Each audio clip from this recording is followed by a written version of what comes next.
How's it going, everybody? Ed Ricker here, and I have another item to review from BetaFPV. This is the Pavo25 Cinewhoop. 2.5-inch propeller Cinewhoop. I haven't taken it out to fly yet, but I just finished building it. And basically what they had done is they had sent me the frame kit right here in a box because they knew that I already had a couple different Beta 95X versions that I reviewed prior. So the Beta 95X V3 right here is very similar. Same motors, same flight controller with the all-in-one 20 amp ESC. We'll talk more about that, but anyway, very similar in components. Their original idea was, why don't you take this one apart and put it into the frame? Well, with some editing magic, I'm going to show you last week's footage where I actually decided to take my Beta 95X V2 apart instead. I really like my Beta 95X V3. I didn't want to take it apart. Now, in that way, I did have to swap out some motors. I did have to invest in a new flight controller with the all-in-one 20 amp ESC. But either way, and here we are. This is a digital version, so this is DJI Digital, and this is a TBS Crossfire Nano in there. So we're using Crossfire as our control link. You'll see right here, I actually have a Nebula Nano camera, and that's what the 95X V2 originally shipped with. I'm waiting on a shipment from Newbie Drone for a Nebula Pro Nano, but later on in the video, I'm going to feature how it looks with the Nebula Pro Nano. I just figured, hey, let's record this now while I have some time, and then I'll do the swap before I make the flight footage. The motors are BetaFPV 1404 4500 kV. And since I didn't take the 95X V3 apart, I can actually nicely compare them side by side. Of course, we do have the decased GoPro Hero 8 Black on there, but that's obviously something separate. As you can tell, they're similar in size, but the space between each prop duct is about 1 centimeter wider in every direction. So that means that the footprint on the Pavo25 is wider, even though we have the same props, 2.5-inch props. We also have more of a buffer with this EVA foam, especially on the corners here. The frame itself is made of PA12 injected molded plastic, and then of course you have carbon fiber that holds the motors and basically serves as the top plate. And the convex nature of this PA12 duct, I think, is going to make it really, really strong in comparison to the 95X V3. So what are the benefits of the Pavo25 over the Beta 95X V3? Well, because the Pavo25 has a wider footprint, it might be able to carry larger batteries and some more payload on top in a more stable way than the more narrow footprint of the 95X V3. The same motors are on both, as well as the same 20 amp ESC integrated into the flight controller, but they suggest a 450 milliamp hour 4S on the 95X V3 and anywhere between a 750 or an 850 milliamp hour 4S on the Pavo25. So with the larger top plate, we have a little more room to work with, and actually an 850 fits really nice into here. So I put it like this. This is a Tattoo 850 milliamp hour 4S battery from 2018, back when I was reviewing the ViFly X150 of all things. And yeah, it fits really nice. Look, so you have this 3D printed kind of harness that holds the battery into place nice and snug, perfectly fit with an 850, as well as this battery strap. So between those two red pieces, as well as the back of the action cam mount, it's held really snugly in, and any sort of front or side collisions will not move your battery. Your battery is not going to budge.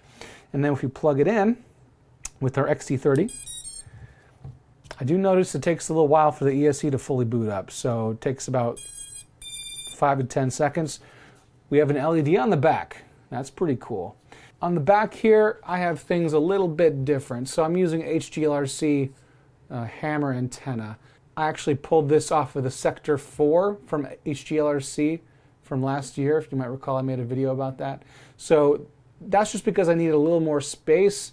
So this is not the kind of antenna you're going to get. Also, I'm using just a Crossfire regular antenna on here that I just kind of bent around and then taped underneath the foam here, kind of like the same way that I did with the Beta 95X V3. It's just kind of taped alongside the duct underneath the EVA foam. And that seems to work well. I haven't seen any sort of signal dropout, but to be honest, I don't really push range with these either. My version of the Pavo25 has nothing coming out of this little hole here. But if you were to buy this pre-built, you're gonna have your micro USB port sticking right out of there. That's really easy for connecting this to Betaflight, and I wish I could do it, but the flight controller that I bought, the way that I bought it, had the micro SD sticking out the side. I'm not sure why they're different like that. Maybe there's a special flight controller version for the Pavo25, but either way, what I have to do is use this included micro USB right angle adapter, find my port sticking out the side, which is right there. And now we have a downward facing USB port for accessing Betaflight in our computer. It's not powerful enough to hold a GoPro Hero like full-size camera. You'd want to look at the Pavo30, which is the next step up in size, but the Pavo25 will hold some of these lighter action cameras. And of course, a couple of those cameras are externally powered. So what I would do is just take something like this, which is a GoPro Hero 8 decased power, negative and positive, and wire that up to the flight controller and connect it just like that. They also do give you a nice plug-in harness for the Cinewhoop 4K camera. I don't own one of those cameras though, so can't really test that out. But I pulled this one off from another quad. So let's go ahead and weigh these out. I have my scale here. I'm gonna weigh that with just the quad, 122 grams, 121, with a 450 battery, 178 grams. And then the GoPro Hero 8 decased, 205 grams right here. So well under that 250 gram threshold we're all been talking about recently. And then now we have Pavo25 with an 850, 262. So we're already over. Very interesting. And then the GoPro, along with the harness, 289. Well over 250, but hey, for what it does, I think this is the best we're going to be able to get. Now, another benefit that the Pavo25 has over the 95X V3 is there's only 6 screws that you have to unscrew to access the inside, and the top plate just lifts off. 95X V3 has a bunch of Phillips style, really, really small screws that you have to take off, and you kind of have to wiggle this around the propellers, and it comes off just in a very disjointed fashion. So in comparison, this comes off much easier, and I'm going to show you now. Okay, we have our 6 screws out right there, so we just lift this up. Now there are a few wires. I can't just like lift straight up, but I can tilt it to the side and I can show you. There is the stack. So we can see the Caddx Vista hanging out on the bottom, so it's being suspended from the top, and the screws suspending the Vista are going through this CNC aluminum alloy heat sink essentially. It's designed to spread out the heat distribution a little bit more, and that helps because Vistas get very, very hot, and so if you have this plugged in and sitting for a long time, you might end up cooking your Vista or at least causing it to overheat and shut down. Now here's one thing I did run into. When I order the flight controller, F405 version 4 toothpick edition with the 20 amp ESC, comes with Betaflight 4.3. Now that shouldn't be a problem, right? Except for the fact that the CLI dumps that they supply for the Pavo25 on BetaFPV's website are not compatible with 4.3.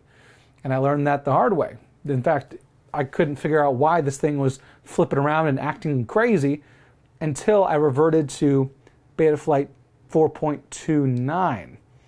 Then it worked. I could dump in that pre-existing CLI file that they supplied for us for the Pavo25, and it was easy. So probably what you've been waiting for this entire time, the flight footage. This is footage using the Caddx Nebula Pro Nano. This is the camera that I installed after I did the initial overhead review.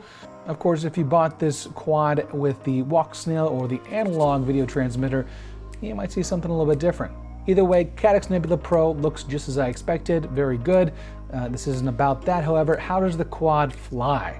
Well, I gotta say, it flies very nice and stable in controlled environments.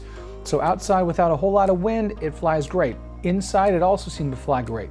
I did a fly-through of a construction site with a home that was in the framing stage, and we plan to do follow-up fly-throughs once this house is completed and furnished. Having a quad that can bump into furniture and walls without too much damage is a really good thing to have. So flying this around either outside, around trees, around buildings, it seemed to really handle itself nicely. But you start trying to treat this like a freestyle quad and you run into a lot of issues. So there are odd jerkings of the quad after quick throttle movements or quad movements. Also, it seems to kind of glide along with the wind. So if there's a wind that you kind of throttle into, the motors may not throttle down as much as your stick input throttles down. It's very, very weird and kind of disconcerting when you start to feel and sense your quad is taking off without you telling it to. Oscar Lang on YouTube actually noticed this when he reviewed it. He indicated that he was experiencing some of this gliding and drifting and motor spin up with the wind. Now, yes, I do think that a Cinewhoop should be able to have some amount of freestyle ability. That means that it's well tuned, can be controlled, and it'll basically do a lot of things that you ask it to do, especially outside with a breeze. And Cinewhoops are notorious for not performing that well outside in a breeze. But I don't remember having some of these issues with the Beta95X V3. So if you want to fly it in more of an aggressive way, freestyling, flipping, rolling, this is not the quad for you. I'll just be honest with you. The Pavo25 is more of a cinematic, smooth flyer. And I'm not personally disappointed that that's the case, because I'm not going to be flipping and rolling and power looping and throttling up a lot. I'll be using other quads if I need to do that. So this quad actually does fit what I needed it to do. But I just gotta be honest with you and say that if you're looking for something that's a little more fun or adrenaline inducing, then you may be disappointed. Either way, BetaFPV supplies 2 CLI dumps, one a flexible version, one a stable version.